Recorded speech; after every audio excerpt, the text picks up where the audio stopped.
कहानी की शुरुआत होती है एक ऐसे भयानक फ्यूचर से जहां साल 2024 में साउथ कोरिया पूरी तरह से तबाह हो चुका है। चारों तरफ मौत का सन्नाटा छाया है और एक ऐसा जानलेवा वायरस फैल चुका है जो कोविड-19 से भी 10 गुना ज्यादा खतरनाक है। सड़कों पर लोग चलते चलते अचानक मर रहे हैं, बिना ड्राइवर की कार्स एक दूसरे से टकरा रही हैं और हालात इतने खराब हैं कि मिलिट्री हवा में उड़ते पक्षियों को भी गोली मार रही है ताकि बीमारी दूसरे देशों तक न पहुंचे।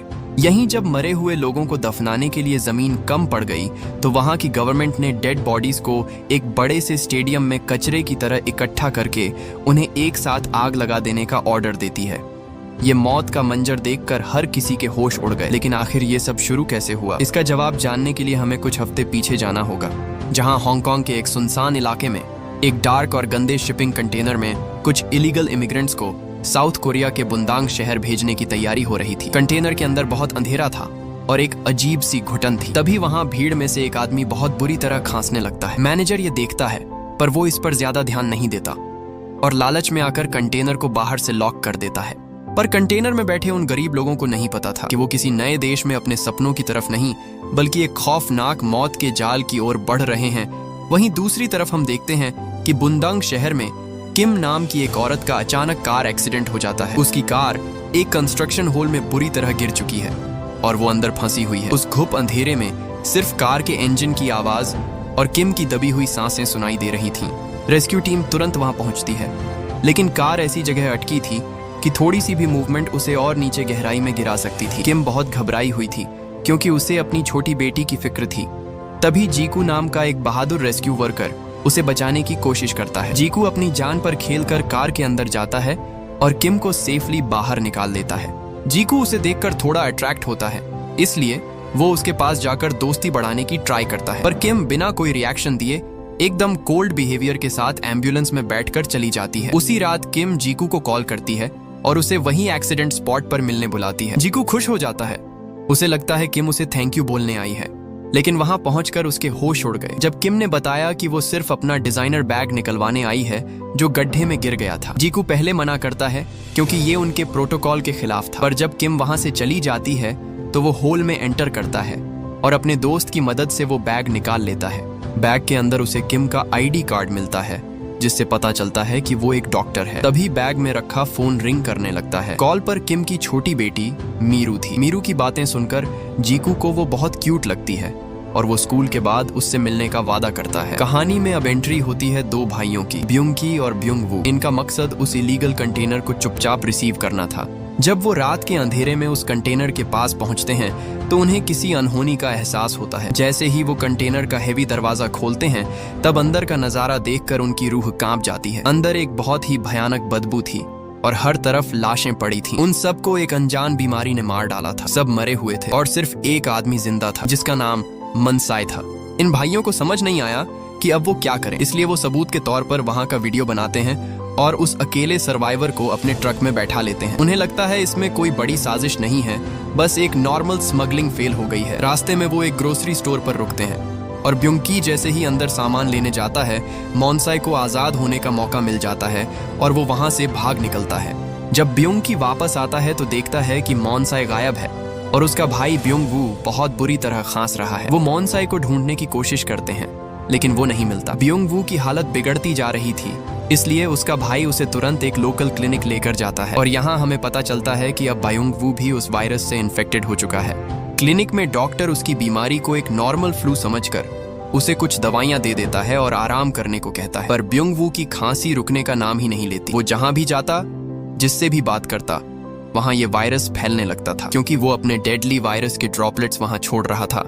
लेकिन उस शहर के भोले भाले लोगों को अंदाजा भी नहीं था कि उनके बीच मौत चल रही है। हर तरफ एक अनजाना सा खौफ धीरे धीरे अपने पैर पसार रहा था। इन लोगों को नहीं पता था कि आगे क्या होने वाला है। दूसरी तरफ जीकू स्कूल के बाहर मीरू से मिलता है। वो उससे दोस्ती करने की ट्राई करता है लेकिन मीरू अपनी माँ की तरह ही एटीट्यूड दिखाती है और वहां से निकल जाती है। जीकू जब अपने घर वापस जा रहा होता है तो वो बस में और सड़क पर बहुत सारे लोगों को बुरी तरह खांसते हुए देखता है। वायरस ने पूरे बुंदंग शहर को धीरे धीरे अपने जाल में लेना शुरू कर दिया था। इधर जब किम हॉस्पिटल पहुंचती है तो वहां का माहौल देखकर वो डर जाती है। वो तुरंत इमरजेंसी रूम में जाती है जहां ब्युंग वू बेड पर आखिरी सांसें ले रहा था। उसकी आंखें लाल हो चुकी थीं वो खून की उल्टियां कर रहा था और उसके पूरे जिस्म पर रेड रैशेस थे। ये सच में एक बहुत ही अजीब और डरावनी बीमारी थी।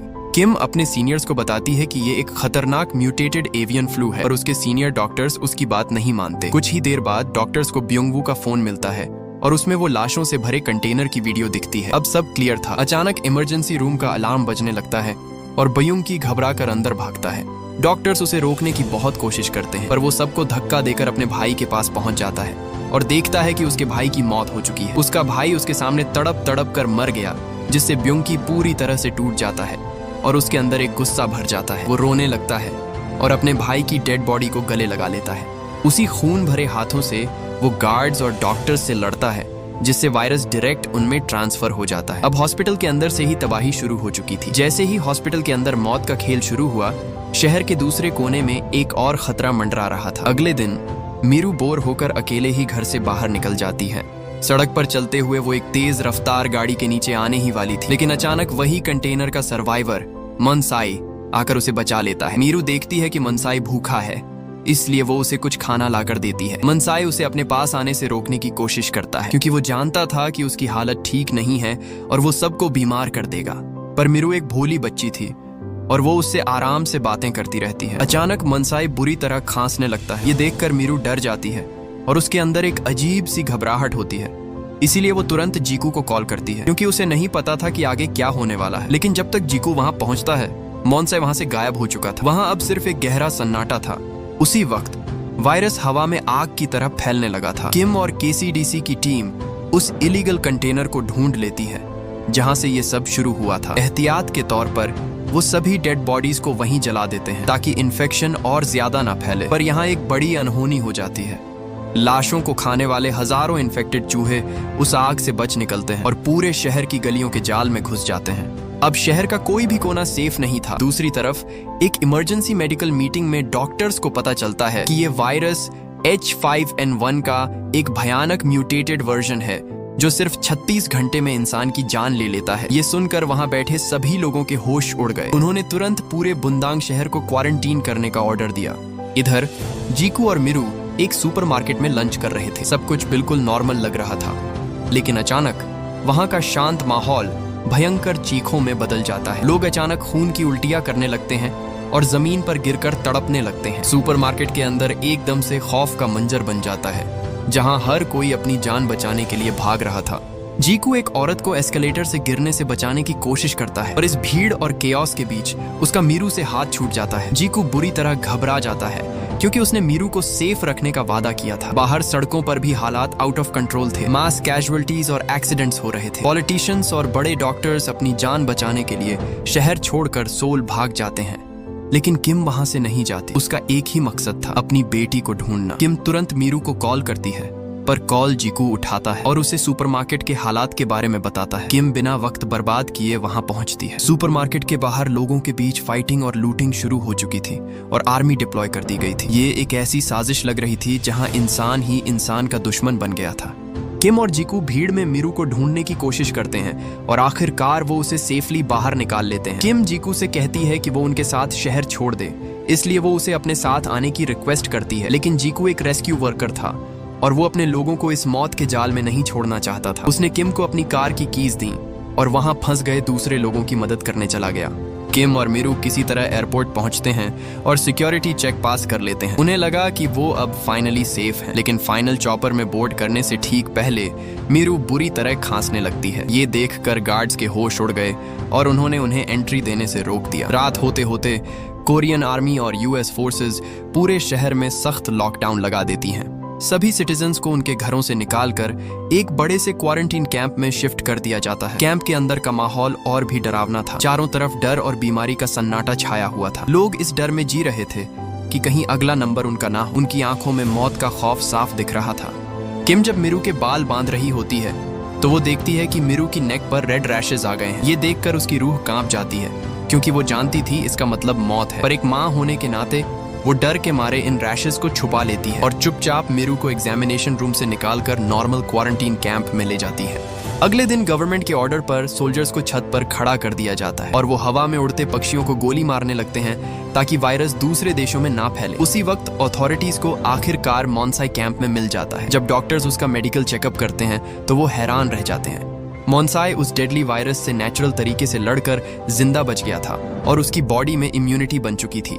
ये देखते ही डॉक्टर्स के होश उड़ गए। किम को तुरंत एक एंटीबॉडी बनाने के लिए बुलाया जाता है क्योंकि वही एक लौती डॉक्टर थी जो इस वायरस के बारे में जानती थी। किम बिना रुके अपना काम करती है और कुछ ही घंटों में मॉन्साई से एंटीबॉडी एक्सट्रैक्ट कर लेती है। इसलिए वो अपने सीनियर्स को डायरेक्ट पेशेंट पर ये इंजेक्ट करने का आइडिया देती है, लेकिन उसके सीनियर्स इस रिस्क को लेने से मना कर देते हैं। उसी दिन एक और भयानक अनहोनी होती है। जब किम अपनी बीमार बेटी को चुपचाप वहां से निकालने की ट्राई कर रही थी, तभी कैंप के गार्ड्स मीरू को ढूंढते हुए आते हैं। उन्होंने अनाउंस किया कि टैग नंबर 2066 मीरू का टेस्ट पॉजिटिव आया है और उसे बाकी लोगों से अलग करना पड़ेगा। किम ये सुनकर रोने लगती है क्योंकि वो अपनी बेटी से अलग नहीं होना चाहती थी। तभी वहां जीकू आता है। जीकू जानता था कि अगर मीरू उनके साथ गई तो मारी जाएगी। उसका सिर्फ एक ही मकसद था, किसी भी तरह मीरू को बचाना। इसलिए वो आगे आता है और गार्ड्स के सामने खुद को नंबर 2066 बताता है। गार्ड्स बिना कुछ सोचे जीकू को पकड़कर इन्फेक्टेड जोन में ले जाते हैं। जीकू ने उस छोटी बच्ची के लिए अपनी जान दांव पर लगा दी थी, पर उसे नहीं पता था कि उस कंटेमिनेटेड जोन के उस पार मौत का कैसा डरावना मंजर उसका इंतजार कर रहा है। इन्फेक्टेड जोन के अंदर का माहौल देखकर जीकू के होश उड़ गए। हर तरफ मौत की बदबू थी और लोग कचरे की तरह जमीन पर पड़े थे। उधर कैंप के दूसरे कोने में डॉक्टर किम ने एक बहुत बड़ा खतरा मोल लेने का फैसला किया। वो जानती थी कि उसके सीनियर्स मीरू को मरने के लिए छोड़ देंगे, इसलिए वो चुपचाप उस स्पेशल टेंट में घुस जाती है जहां मॉन्साई को रखा गया था। मॉन्साई के अंदर एंटीबॉडीज बन चुकी थीं, जो वायरस का एकमात्र तोड़ थी। किम ने एक ऐसी कोशिश की जो मेडिकल रूल्स के बिल्कुल खिलाफ थी। उसने मॉन्साई का ब्लड निकालकर डायरेक्ट अपनी बीमार बेटी की नसों में ट्रांसफ्यूज करना शुरू कर दिया।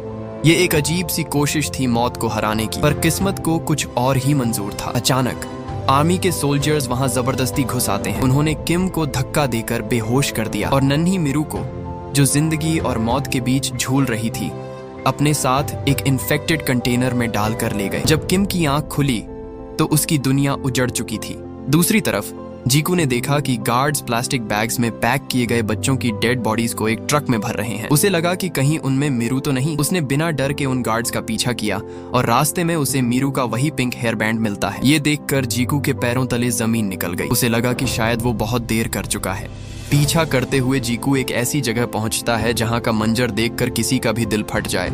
ये एक बहुत बड़ा स्पोर्ट्स स्टेडियम था, लेकिन अब ये मौत का एक भयानक कुआं बन चुका था। एक विशाल क्रेन हजारों डेड बॉडीज को उठा कर एक गड्ढे में फेंक रही थी, जहां आग की लपटें आसमान छू रही थीं। सबसे भयानक बात तो ये थी कि उन प्लास्टिक बैग्स में कुछ लोग अभी भी जिंदा थे और तड़प रहे थे। चारों तरफ सिर्फ चीखें और मौत का सन्नाटा था। जीकू ने हिम्मत नहीं हारी और उस मौत के कुएं में उतर गया। वो हर एक बैग को फाड़कर मीरू को ढूंढने लगा। अचानक उसे एक धीमी सी रिंगटोन सुनाई दी। ये मीरू के फोन की आवाज थी। जीकू ने तुरंत एक बैग खोला और अंदर मीरू थी। वो बेहोश थी पर उसकी सांसें अभी भी चल रही थीं। इधर क्वारंटीन कैंप में सब्र का बांध टूट गया। जब एक गार्ड ने गलती से एक इन्फेक्टेड आदमी को गोली मारी तो वहां मौजूद भीड़ का गुस्सा फट पड़ा। लोगों को समझ आ गया कि ये उन्हें बचाने की नहीं, बल्कि उन्हें चुपचाप खत्म करने की एक बड़ी साजिश है। लोग कैंप की दीवारें तोड़कर बाहर निकलने लगे। उन्होंने देखा कि जीकू मीरू को लाशों के ढेर से निकाल कर ला रहा है। ये देखकर उनका खौफ गुस्से में बदल गया।